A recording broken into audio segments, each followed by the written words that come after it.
So guys, for the first step, you're gonna head over to search and type in registry editor. Click on it, and then click on yes, and now this will come up. And now once you're on this, you can follow everything that I'll be doing up here. So first you want to expand HK local machine.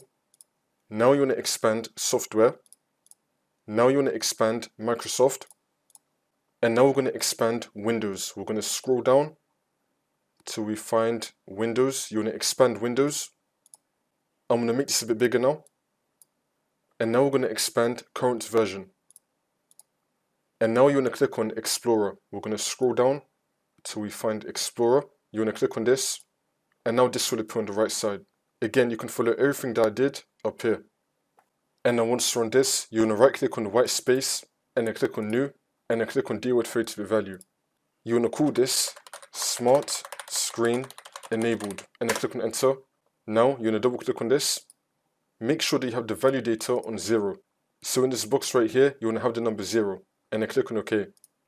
And now for the next step, we're going to expand policies. We're going to scroll down and expand policies. And now you want to click on system. And now this will appear on the right side. Again, you can follow everything that I did up here. And now once we're here, I'm going to make this a bit bigger so we can see the names properly. And now we're going to find consent prompt behavior admin. Double click on it.